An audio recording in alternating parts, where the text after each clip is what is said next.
ini seperti setelan awal karena beberapa pemain diaspora, pemain naturalisasi yang menjadi tulang punggung di babak pertama diganti dan mereka sepertinya juga mengalami kelelahan. Tapi nyatanya memang Irak peringkatnya jauh di atas kita, mereka 69 ya, sedangkan kita 147 ya. Dan kalau dibandingkan dengan negara lain, memang kita bisa dikatakan sebagai negara dengan berperingkat paling bawah ya. Menghadapi Vietnam menjadi salah satu pertandingan kunci ya, ini menjadi harapan yang paling besar untuk bisa mendapatkan poin penuh dan kemudian kita mulai bisa berhitung bagaimana mendapatkan poin ketika menghadapi Jepang.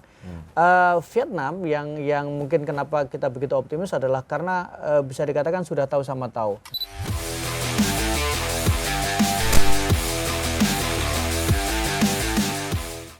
Di atas kertas semuanya indah, di atas kertas semuanya sempurna, meskipun dalam kenyataannya tidak sesuai dengan ekspektasi kita. Tinggal bagaimana kita menyikapinya. Nah, kali ini di atas kertas kembali gue hadir bersama dengan Bung Ma'ruf El-Romi. Assalamualaikum Bung Ma'ruf. Waalaikumsalam Bung Tio. Bung Ma'ruf, ini kita akan membahas mengenai faktor apa saja yang membuat Indonesia kalah 1-3 menghadapi Irak. Apakah mengejutkan ataukah tidak hasil 1-3?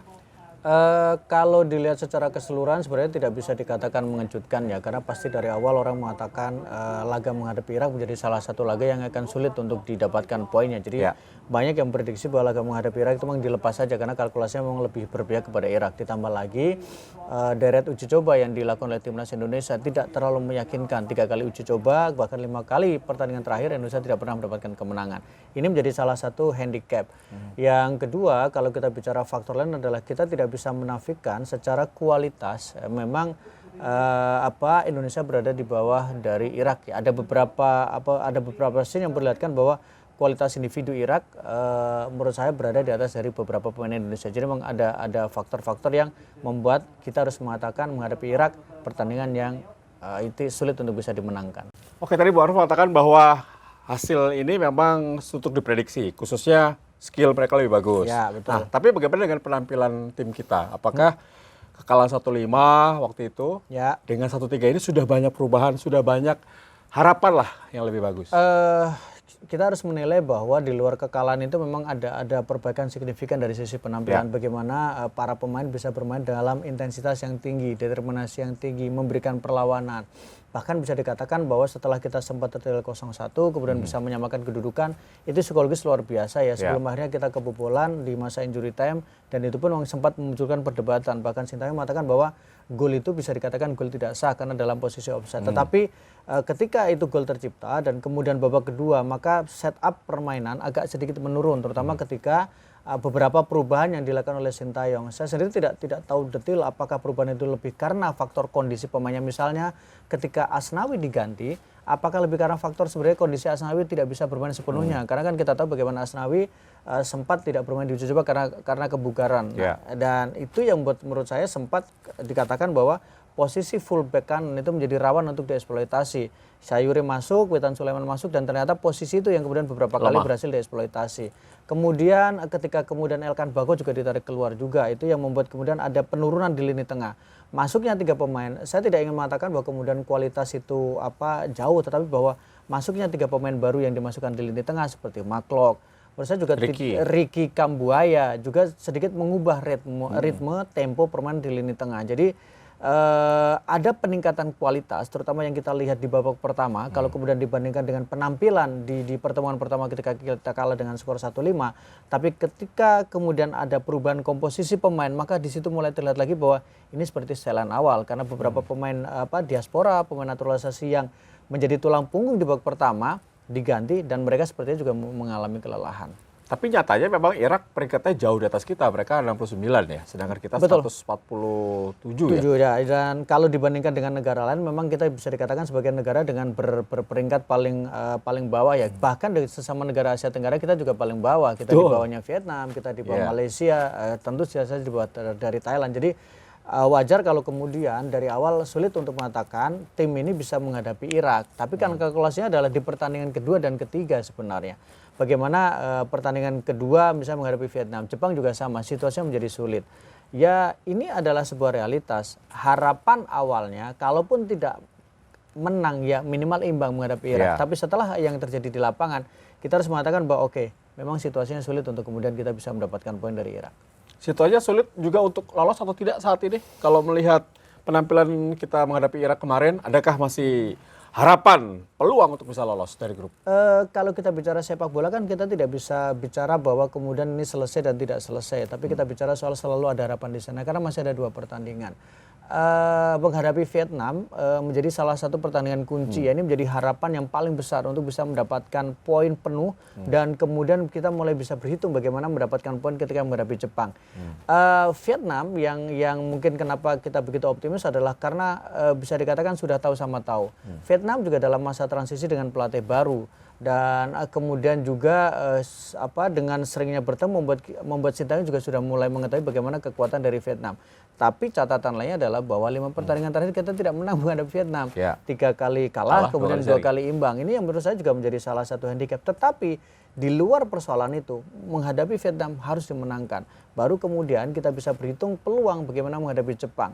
Jepang sulit memang untuk bisa dikalahkan, tapi kan bukan tidak mungkin kita bisa mendapatkan hasil imbang. Artinya bahwa kita harus tetap berpikir positif, tim ini masih punya harapan sebelum memang semuanya pertandingan selesai digelar. Ya, apalagi Jepang sudah partai terakhir ya. Kalau 2 kali Jepang menang tentunya ada rotasi di kubu dari Jepang yang bisa dimanfaatkan oleh Sinteyong. Betul, itu sih mungkin iya dengan melakukan rotasi dan harapannya dengan rotasi yang dilakukan ada ketidakseimbangan di dalam tim Jepang ya. Meskipun tetap bagus. Tetap bagus karena bagaimanapun levelnya berbeda dan menurut saya juga Vietnam, tapi setidaknya gini, Vietnam sudah mengajarkan cara bagaimana melawan Jepang. Artinya bahwa tanpa rasa inferior, tapi dengan bagaimana lebih keberanian, punya motivasi. Bahkan ketika Thailand sebelum mereka menjalani pertandingan, mereka mengatakan bahwa belajarlah dari Vietnam, belajar dari sisi motivasi, belajar dari sisi semangat, belajar dari sisi determinasi sepanjang pertandingan.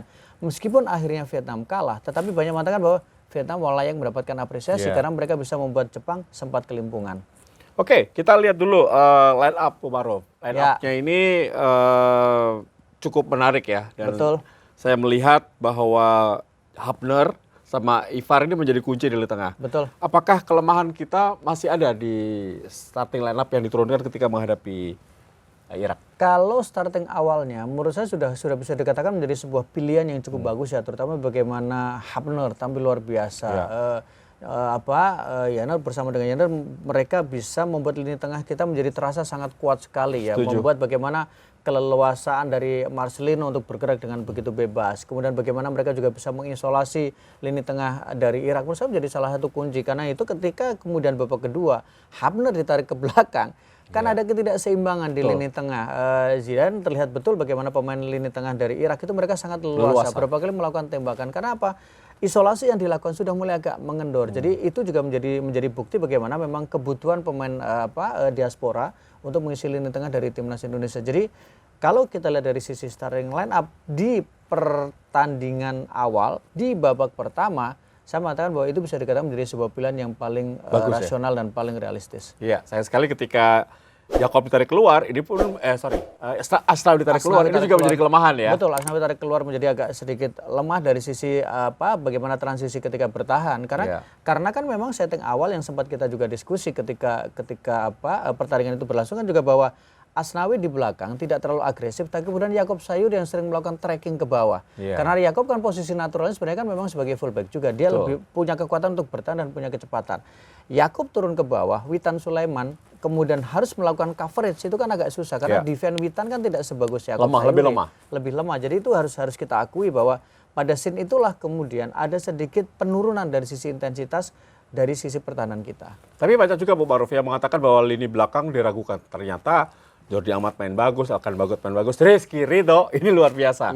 Justru lini depan nih, bagaimana menurut Bung Maruf lini depan apakah Marcelino, Rafael Struijk dan juga Yakob sudah bisa dikatakan lebih baik dari pertandingan sebelumnya? Ada peluang ya, terutama bagaimana Struijk menunjukkan kualitas dia. Kalau kemudian Struijk tidak terlalu banyak peluang, karena dia terisolasi, tidak terlalu banyak mendapatkan bola. Marcelino kita tahu bagaimana dia mencetak 1 gol, tapi itu juga tidak dilepaskan dari Yakob Sayuri. Jadi kalau dari posisi ini, ketika kemudian lini depan hanya mencetak 1 gol, menurut saya bukan karena melulu persoalan bahwa kualitas dari 3 pemain ini, tapi lebih pada bagaimana memang situasinya tidak terlalu banyak bola yang bisa didapatkan. Justru yang paling menjadi catatan adalah bagaimana lini tengah itu kemudian mereka cenderung memang untuk menjaga kedalaman, karena kan target awalnya bukan mendapatkan kemenangan. Target awalnya adalah bagaimana tidak terkalahkan atau kemudian tidak kalah. Tapi persoalannya seri kan cukup. Jadi ketika kemudian poinnya imbang 1-1 sebelum ada malapetaka gol kedua itu membuat sebenarnya semuanya bisa dikatakan cukup terisolasi.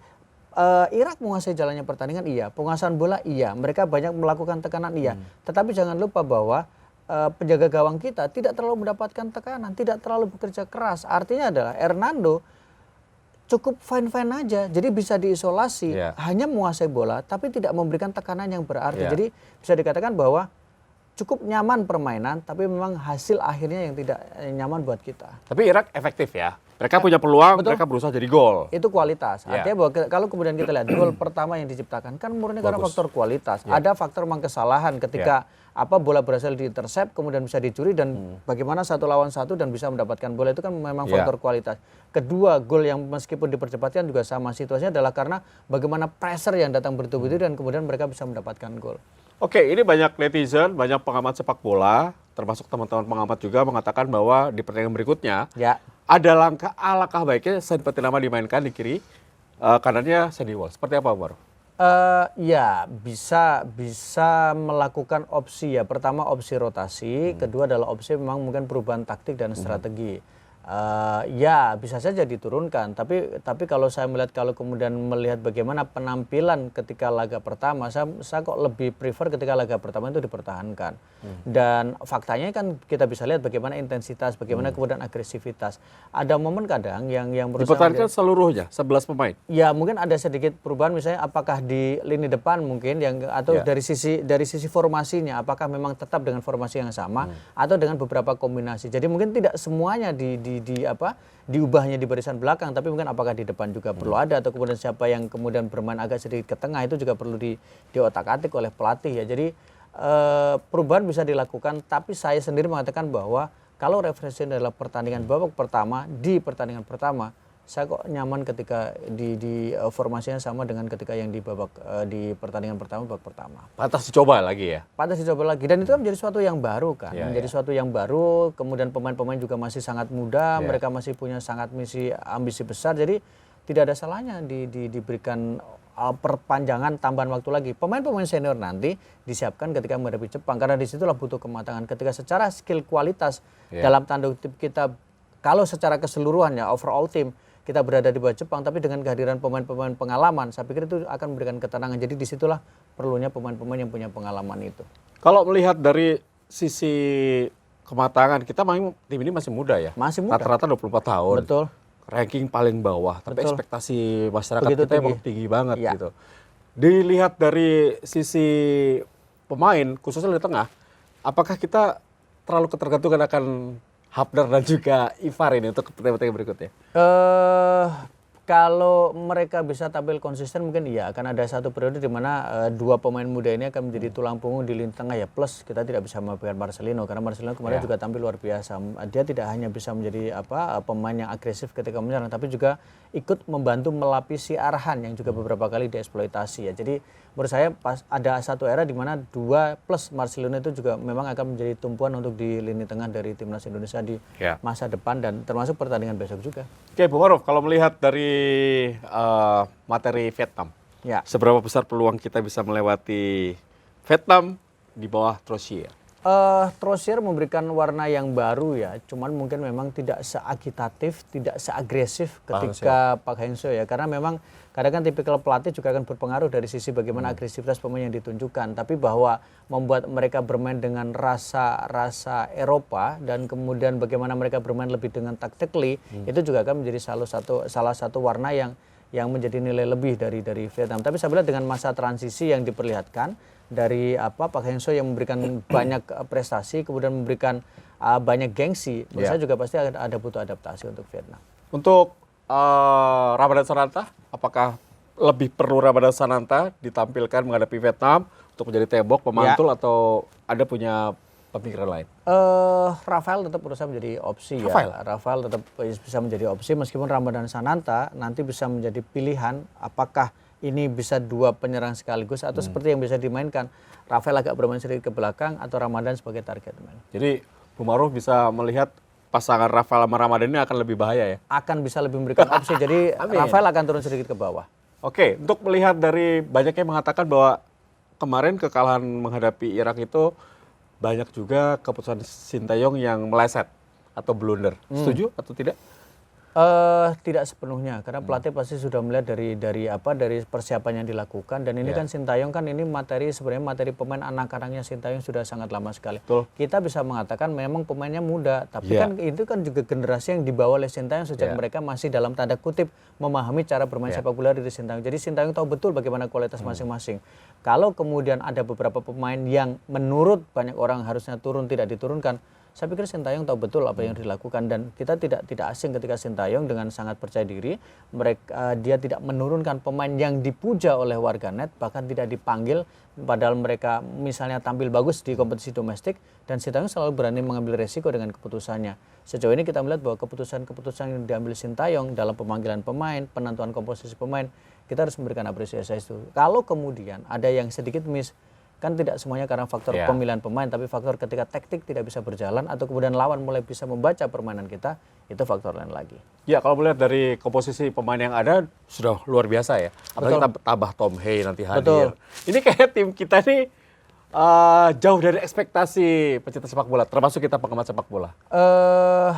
Tim ekspektasi, apakah ekspektasi dari sisi hasil atau ekspektasi dari permainan? Ya, tentu semuanya butuh adaptasi. Sejujurnya ketika uji coba itu banyak melakukan kesalahan, saya juga sempat mengatakan bahwa ini masih proses adaptasi jangan-jangan. Karena biasanya kan sudah terbiasa main dengan pemain-pemain yang sudah sangat dikenal, kemudian tidak ada kendala bahasa. Sekarang kan ada persoalan bahasa juga, iya. Setuju. Kemudian mereka juga baru bergabung beberapa hari atau beberapa pekan. Chemistry belum dapat ya? Chemistry-nya belum dapat, jadi itu pasti butuh adaptasi juga. Atau kemudian bagaimana lebih melihat, oh ternyata taruhlah misalnya Elkan Bagot kan ternyata ketika beradu sprint, untuk sprint cepat itu kan agak-agak sedikit terlambat. Jadi ini juga menurut saya bisa menjadi salah satu catatan bagaimana kemudian supaya Elkan lebih cerdas ketika mengantisipasi gaya permainan sepak bola Asia yang memang sangat cepat sekali dalam sprint bola pendek ya. Saya pikir itu yang perlu juga menjadi bagian dari evaluasi. Oke, untuk Jakob Sayuri, Bu Maruh, Anda melihat seperti apa peran dari Jakob Sayuri ini, pemain yang tidak terlalu menonjol, tiba-tiba dalam kepelatihan Sintayong ini sangat menonjol sekali. Iya, yang menunjukkan bahwa Sintayong selalu bisa melihat kualitas dari pemain dan selalu bisa melihat potensi dan kelebihan dari seorang pemain. Dan setahu saya memang Sintayong tipikal pelatih yang kemudian dia melihat pemain itu tidak hanya dia bisa bermain dalam satu posisi, tapi dia harus fleksibel untuk bermain di beberapa posisi. Sayuri adalah salah satu pemain yang bisa bermain dalam tipikal atau kemudian dalam karakter yang diinginkan oleh Sintayong.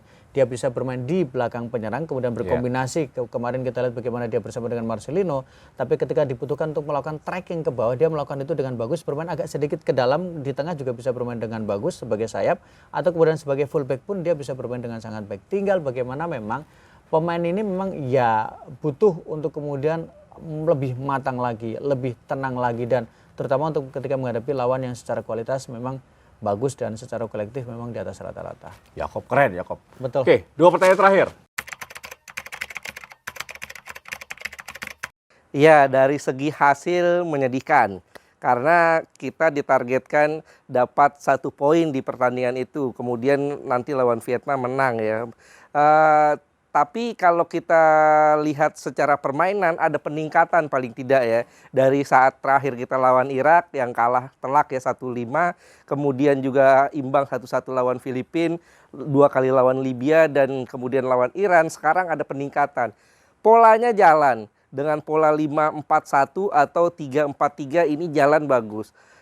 Tapi satu yang masih gue lihat di situ, titik lemah kita justru ada di pemain naturalisasi, Jordi Amat. Ini yang menurut gue beberapa kali dia ketinggalan, beberapa kali dia salah menempatkan posisi.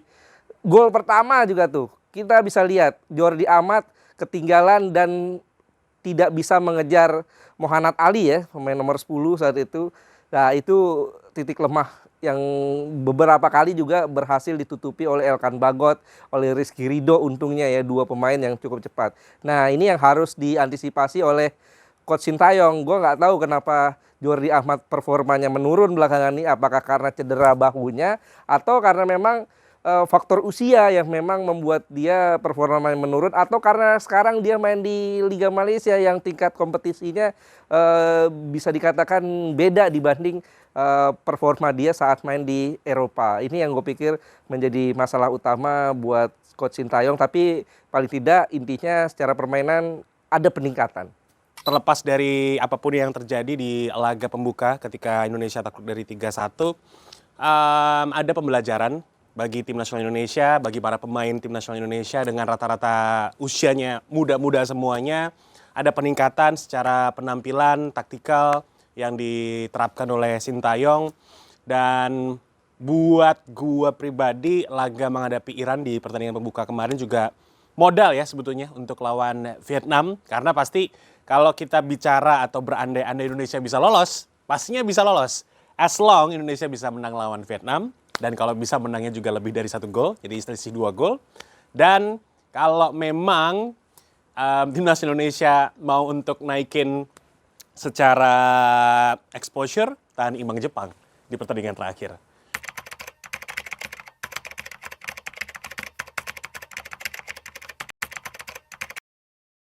Kalau gue lihat memang yang satu titik lemah kita adalah Rafael Strike ya juga di depan. Kita depannya bagus, cuman Rafael Strike sepertinya bukan tipikal striker murni dia. Dia tipikal winger ataupun second striker. Kurang punya kekuatan, kurang bisa memantulkan ya. Mungkin bisa dicoba Ramadan Sananta atau Dimas Derajat. Kalau tetap mau memainkan Rafael Strike, mainkan di sayap. Menggantikan Marcelino Ferdinand, tapi juga Marcelino Ferdinand main bagus kemarin. Bahkan media-media Eropa ya, media Hungaria menyoroti performa bagus Marcelino Ferdinand, termasuk pelatih Philip Troussier juga menyanjung Ferdinand Marcelino. Ya ini yang gue pikir agak bingung juga ya untuk Coach Sintayong.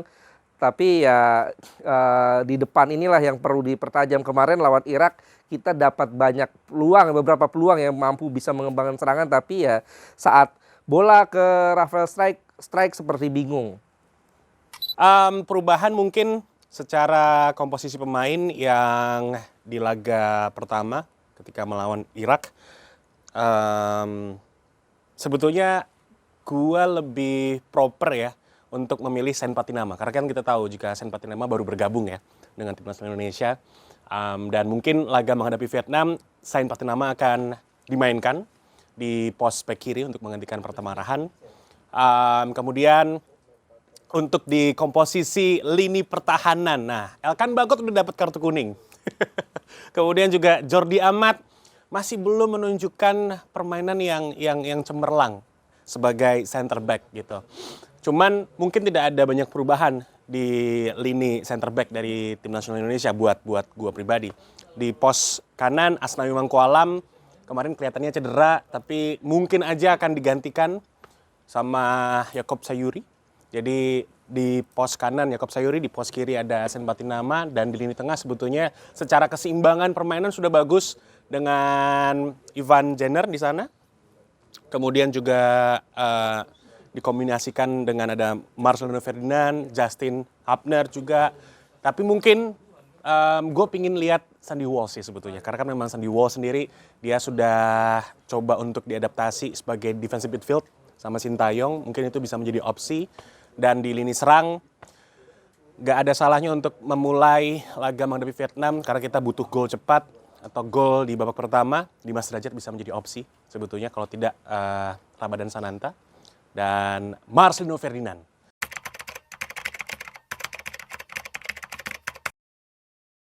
Berat ya, jauh berat, 50 mungkin, 50. Karena peluang kita untuk lolos di bawah 50%. Kenapa gue bilang di bawah 50%? Karena lawan terakhir kita adalah Jepang yang terbiasa menang banyak. Menangnya dari 11 pertandingan itu mereka sudah cetak 49 gol. Nah, hitung aja deh tuh. 11 pertandingan 49 gol berarti rata-rata mereka tuh 4,5 sekian gol setiap pertandingan. Kemarin lawan Vietnam 4 gol, lawan Thailand sebelumnya juga 5 gol ya. Mudah-mudahan lawan kita Jepangnya lagi tidak dalam performa terbaik ya. Entah malamnya begadang kali gitu.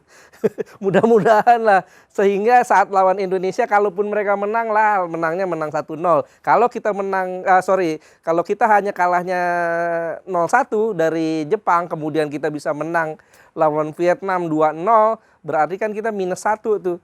Kans untuk lolos ya, mudah-mudahan di grup lain ada tim yang juga dibantai oleh lawan-lawannya, sehingga dengan poin 3 kita bisa cukup lolos ke 16 besar. Yang pasti bukan 5 dan 11 ya. Kalau untuk 1 sampai 100 ya, 50. Gue ambil 50 karena 50-50 pastinya. Depends sama para pemain seperti apa nantinya di atas lapangan, karena teknis sangat penting banget. Lawan Vietnam secara level tentunya kita perlu untuk mengejar ketertinggalan yang cukup jauh gapnya dengan Vietnam, dan apalagi lawan Jepang ya di pertandingan terakhir gitu. Intinya segala apapun bisa terjadi, bola itu bundar seperti yang disampaikan oleh Bapak Jokowi ya. Harusnya Bapak Jokowi juga harus tahu di lapangan kayak gimana gitu loh. Tapi itulah yang bisa menjadi batu loncatan untuk Indonesia. Kalau Indonesia bisa dapat hasil imbang aja deh lawan Jepang. Jadi kita doain aja semoga Jepang menang lawan Irak, terus lawan Indonesia kayak ya udahlah, terserah deh pemain mau ngapain gitu.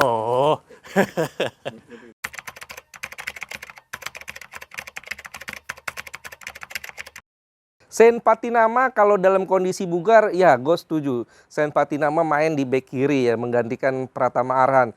Tapi masalahnya kan Sen Patinama ini baru bergabung.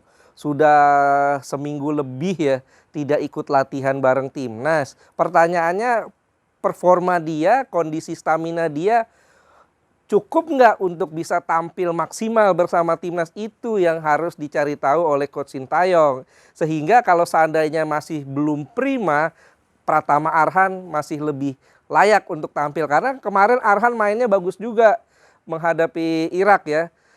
Beberapa kali dia mampu melakukan crossing walaupun tidak ada pemain-pemain kita yang punya kekuatan dalam duel udara kemarin saat kita melakukan serangan. Sementara Sandy Walsh kemarin juga gue harusnya berpikir bahwa saat Asnawi Mangku Alam ditarik, itu yang masuk jangan Witan. Itu menurut gue sebuah kesalahan dari Coach Sintayong ya saat menghadapi Irak.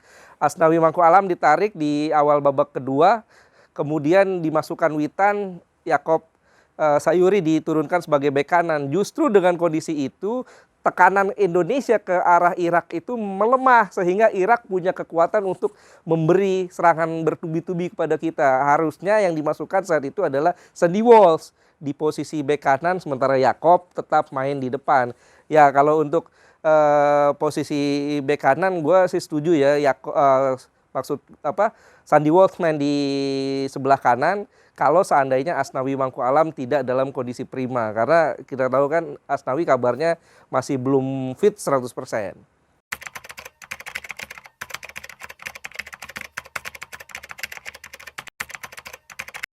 Ya ini sebetulnya bagus sih menurut gue, karena STY sejauh ini sudah jadi pelatih asing terlama yang dimiliki oleh Indonesia.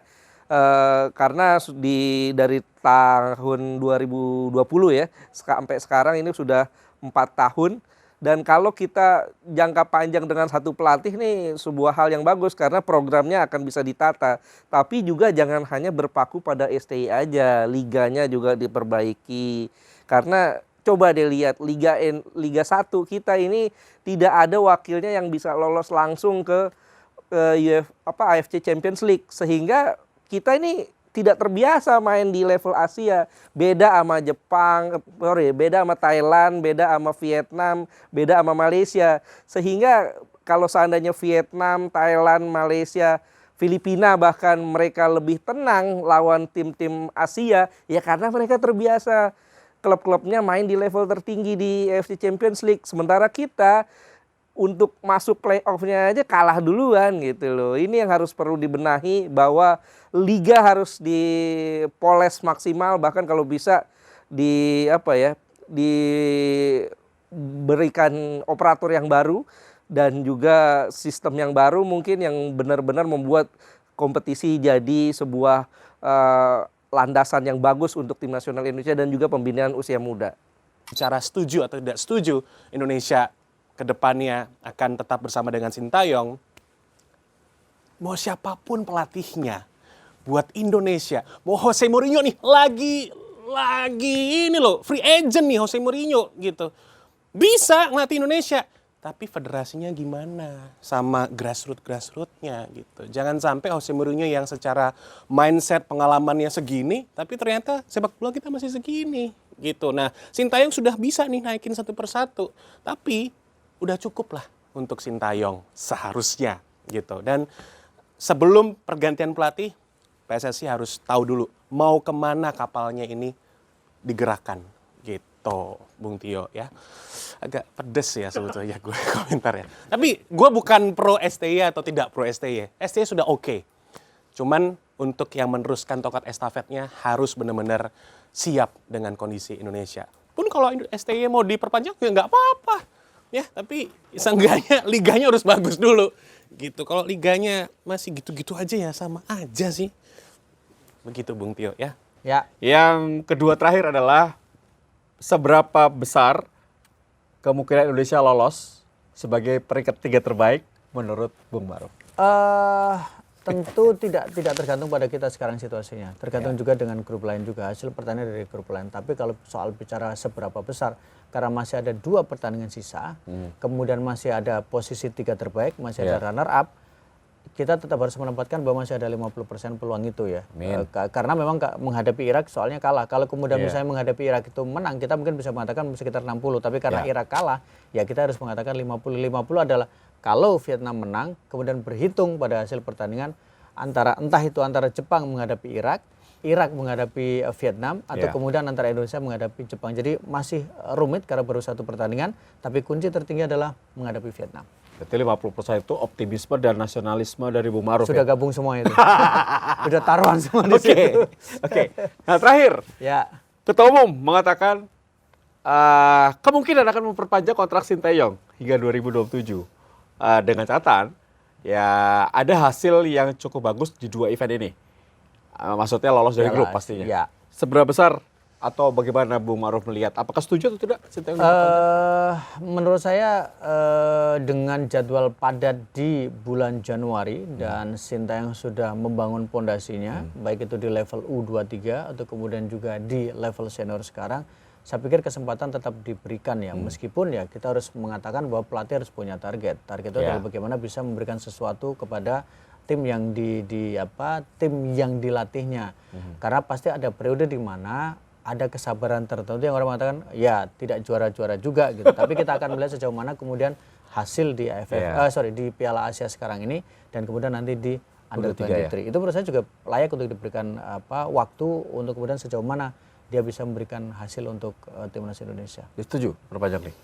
Sejauh ini ya masih kita layak untuk diberikan kesempatan. Sepakat saya dengan Bung Maruf. Saya juga sepakat. Soalnya udah waktunya lagi ganti-ganti pelatih, mulai dari nol lagi. Ya kayak tim sana ya, tim Eropa ya, ganti-ganti pelatih karena tuh. AS Roma maksudnya. Oke, Bung Maruf, makasih ya. Sama-sama Bung Tio. Baik, itulah opini dari Bung Maruf Ruby dan juga gua. Tapi memang kalau tidak sama tidak apa-apa. Yang penting kita memberikan satu perspektif, insight yang berbeda lah. Semoga saja yang pasti tim Garuda akan dapat hasil maksimal di Piala Asia kali ini sama di Piala Asia U23. Sampai ketemu lagi di lain kesempatan. Bung Maruf Ruby, Tio Nugroho, sign out. Bye.